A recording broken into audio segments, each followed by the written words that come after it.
रानाने माळले फुल. हिंदी भाषिक किती जण आहे? हिंदी भाषिक अच्छा, आपके लिए भी कुछ शेर अदा करता हूँ. मराठीमध्ये रानाने माळले फूल कशी ही फुलकडे धरतीला. रानाने माळले फूल कशी ही फुलकडे धरतीला. लेवणी पुरातन सभोवती राहिला धरतीला. पोटऱ्यात लगडले म्हणजे अंगणी शेत मळ्यात.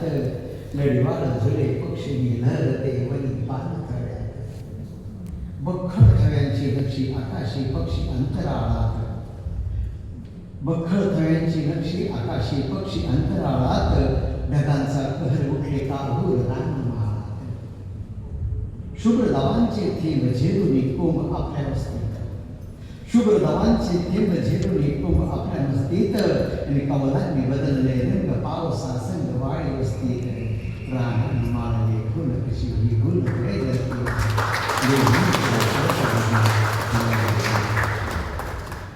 आणि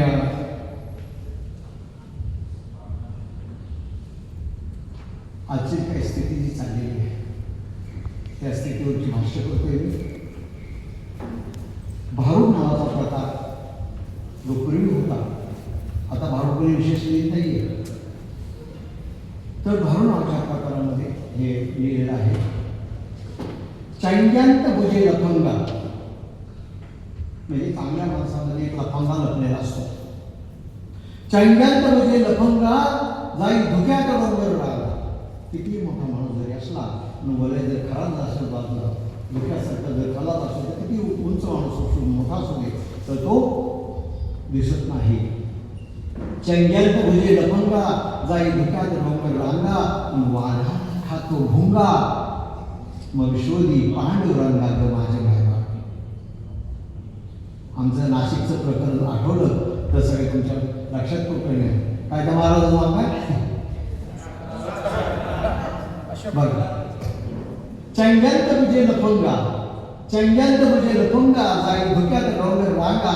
वाघाला खातो भुंगा मग शोधी पांडुरंगा ग माझे मायबा. जगी अज्ञात भोंदूगिरी जे सामाजिक प्रतिष्ठेवरी, जगी अज्ञात भोंदूगिरी जे सामाजिक प्रतिष्ठेवरी. आणि माणसांचा दगड करी आणि दगडाचा देव की हो माय बाप. दगडांचा देव की हो माय बाप. जेव्हा गंगाजळी मिळे सत्यसर, जेव्हा गंगाजळी मिळे सत्यसर तया लपविण्या मठ वित्त्यसर. जेव्हा गंगाजळी मिळे सत्यसर तया लपविण्या मठ वित्त्यसर. खाजगी सावकारी धंद्यास आवरण चोहीकडून हो मायबाप. आवरण चोहीकडून हो मायबाप. आणि पुढे लिहितो ते किती अज्ञानी स्वार्थी मेळा, किती अज्ञानी स्वार्थी मेळा व्हॉट्सअपवर होतो गोळा. किती अज्ञानी स्वार्थी मेळा व्हॉट्सअपवर होतो गोळा. अन्यायापुढे तो मायबाप. आणि पुढे बघा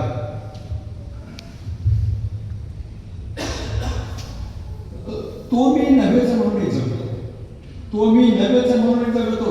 मला काही द्यायचे म्हणून वागतो. आपली आपली परिस्थिती काय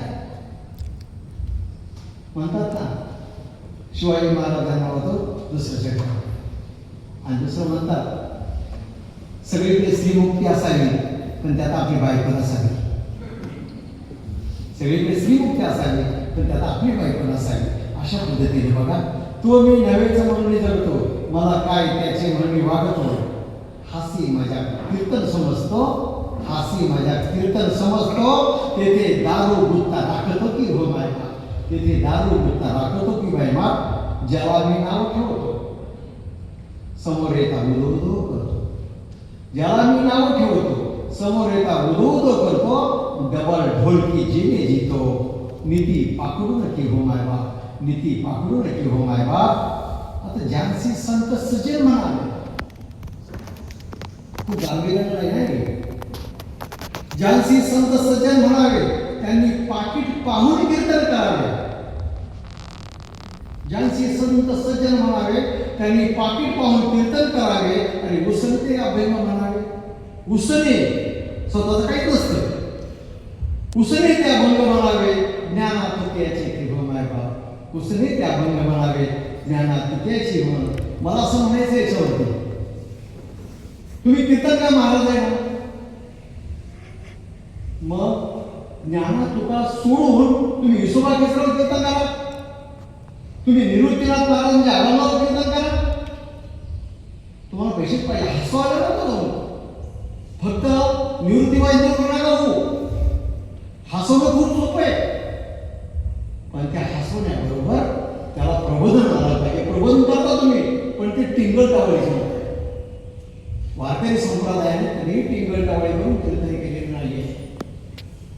आणि याबाबत निवृत्तीबाई इंदुरकरला मी परखड भाषा बोललो. पायीची वाहन पाहिजे बरी म्हणणार तुम्ही, पण मग महात्मा फुले वाचला का म्हटलं, तो विषय वेगळा आहे. तर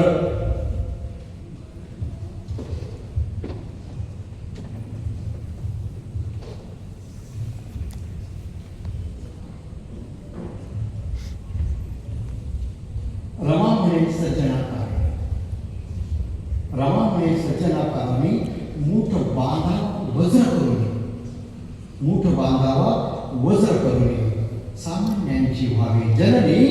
पांडुरंगे कृपे हो मायवा, पांडुरंग कृपे हो मायवा.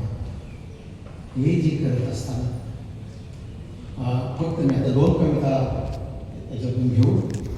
हिंदी भाषिक जी मंडळी आहे त्यांच्यासाठी बोलतोय.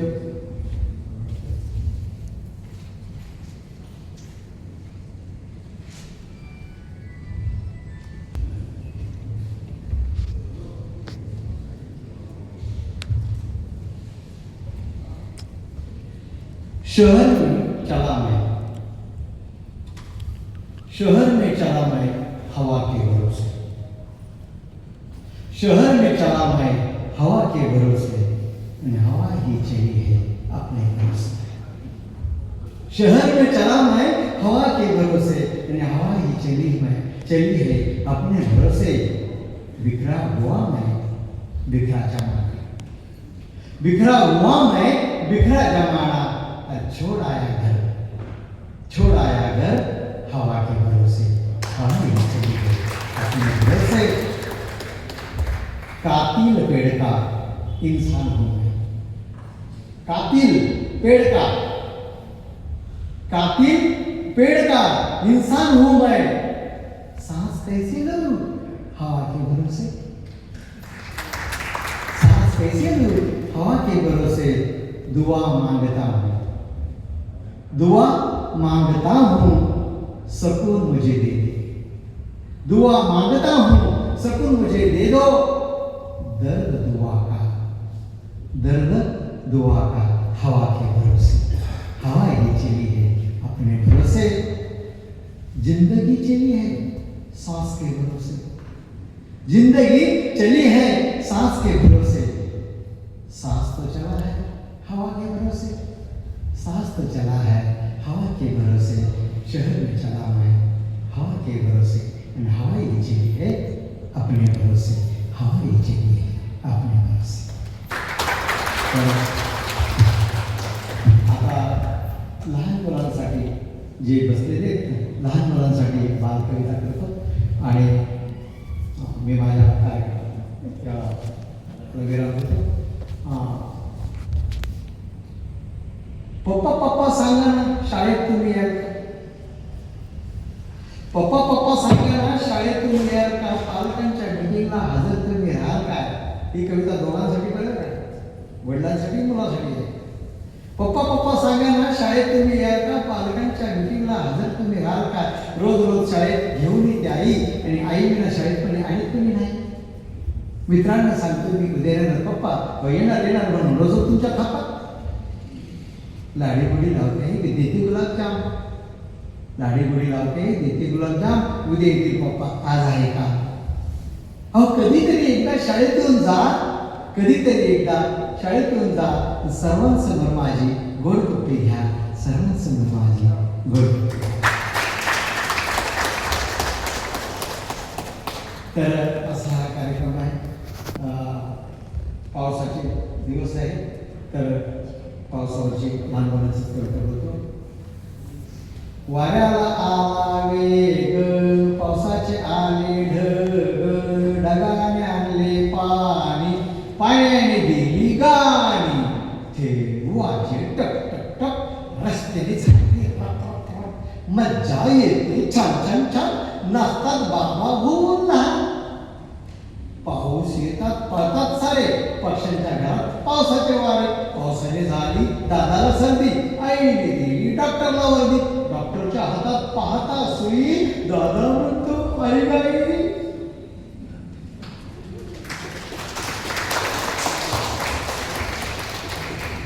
तर हे असं सगळं प्रबोधनाच्या काही थोडंसं निसर्गाच्या अनुषंगाने दुनियेत सर्वच निरखून पाहायचं असतं, दुनियेत सर्वच निरखून पाहायचं असतं, त्यातून पारखून वावरायचं असतं. 2 लाईन झाले बघा. तिसरी लाईन काय म्हणतं, दुनियेत सर्वच निरखून पाहायचं असतं, त्यातून पारखून वावरायचं असतं, आणि अनुभवातून घर सावरायचं असतं, अनुभवातून घर सावरायचं असतं. तर हे सावरणं आपल्याला प्रत्येकाला करावं लागेल. जे आपण काय करतोय, मागच्या पिढीने जे आपल्यापर्यंत आणून सोडलेलं आहे, माझ्या पिढीने मला वाटतं 1965च्या नंतर कुणी गाडी बाबा घालवलं नाही. सगळ्यांनी आपले सुगे भरलेले आहेत. गोवळकोंड्याचा कुतुबशाह असेल, अशी नवीन जर लोकशाहीसाठी करून द्यायची नसेल, तर सर्वांनी लोकशाही सांभाळण्यासाठी जास्त जबाबदारीनं आपलं काम केलं पाहिजे. एवढं बोलून मी माझं शब्द थांबवतो. जय हिंद.